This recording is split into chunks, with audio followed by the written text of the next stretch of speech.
Ер нь бол энэ хөдөө аж ахуйн салбар, байгууллагын салбараас тэгж их одоо цомхтол хийхэд бас төвөгтэй л дөө. Гол одоо хоёр салбар байгаа.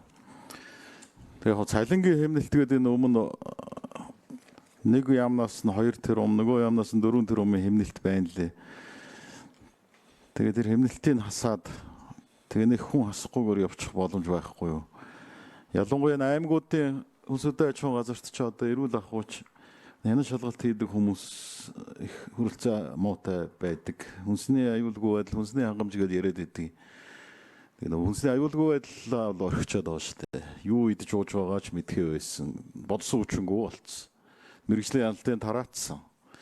Тэгэхээр энэ тал дээр төсвийг одоо танахгүй байх юм боломж байд юм уу мөн нэг мэдээл авчи ийшээ орж байгаа юу гэдэг дээр. Хоёр тэгвэл тэр усны төсөл Орхон анги цагаан бургастай дээр чи юм хасагч байна уу?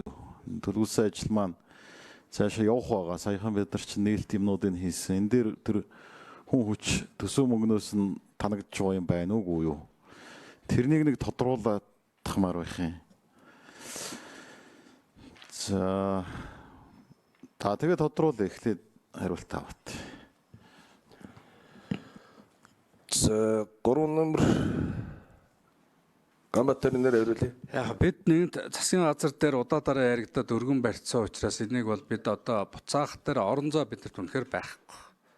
Одоо тийм учраас одоо бид бие байгаа орлогыг бид ямар нэгэн байдлаар өгөхгүйгээд байгаа юм биш. Нөхцөл байдал хүнд байна. Энээс цаашаа дахиад хүндрэх бас болзошгүй нөхцөл байдал үүсэж байгаа. Бид нийт орлогыг 3.3 их найдаар бууруулж байгаа.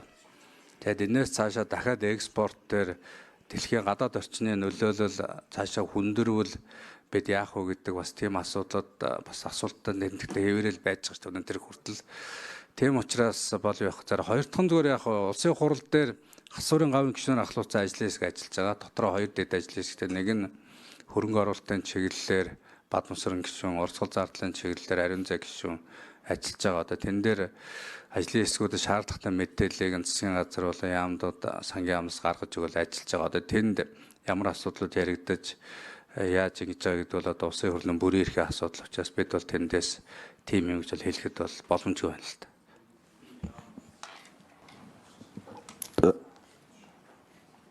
За байгаль орчны яамны төрийн нэр уртнаас хариулъя.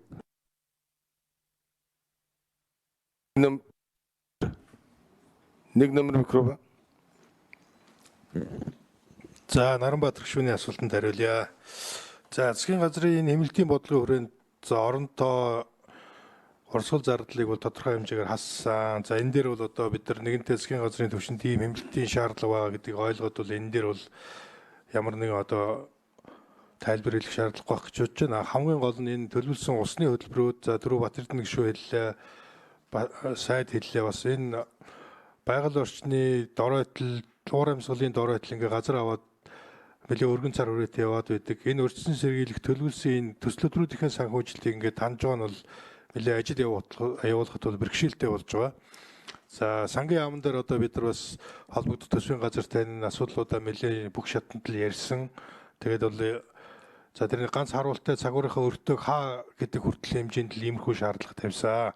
Тийм учраас одоо байдал ийм байгаа юм байна гэж бид ойлгож аваад одоо ингээд сууж байна. За ер нь бол энэ байгаль орчин уур амьсгалын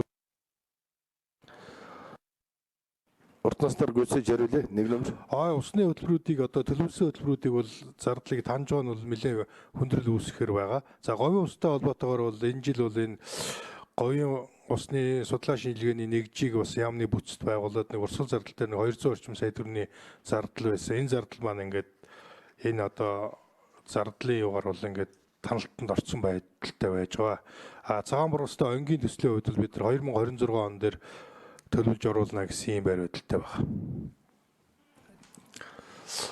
Инквест хариулъя. За 230 хүрж байсан нүүрс маань өнөөдөр $70 тооцогдож орлого бүрдэж байгаа. Тэгэхээр бүсээ чангалаад гол ачааллыг энэ хэмнэлтийг төрийн байгууллагууд төвч болох бүх зардлаа хэмнээд ингээ гарыг гэдэг юм бодлого улс төрийн шийдэл гарсан. За нэгдүгээр асуудал.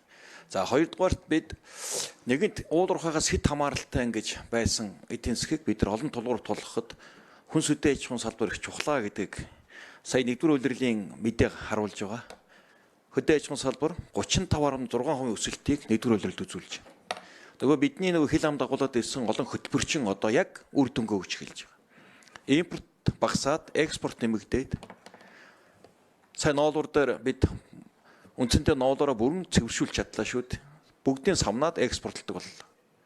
Махан дээр 600 сая долларын экспорт хийдэг боллоо. Газар тариалан дээр томоохон бодлогын өөрчлөлт гараад эхэлж байна. 1 минут хэмжиж авч болох уу? За инквизэд гүйцэж хариулъя. Тэгэхээр бид цаашдаа энэ хүнс хөдөө аж ахуйн хөнгөн үйлдвэрийн салбараа сэргээж дэмжиж ээж энд чинь 600 мянган хүний ажлын байрыг хангаж байгаа. Хөдөө орон нутгийн ер нь доктортой хөгжлийн нийгмийн доктортой байдлыг хангаж байгаа. Эдийн засгаас гадна улс төрийн том ач холбогдолтой салбар юм байна. Тэгэхээр нэгэнт энэ үүрсний уналт энэ циклээс бид нэр их зөөлөх гол салбар энэ салбараа бид нэр цаашдаа гол хөрөнгө оруулалт бодлогыг үргэлжлүүлэх, нэмэлт их үүсвэр тавих, хөнгөлтөө зээл олгох, ялангуяа орон нутгийн хөдөө аж ахуйн үйлдвэрлэл, жижиг дунд үйлдвэрүүд эрхлэгчдийг энэ зээлийн бодлогоор сайн дэмжиж өгөхгүй бол тэнд бас асуудлууд орхигдоод байгаа байдлууд байгаа. За энэ жилийн бас бидний хамгийн том алдаа бол Улаанбуудын гурилын үйлдвэрлэлийн тэр хуультай холбоотойгоор үйлдвэрлэл нэлээд хүчтэй унчлаа.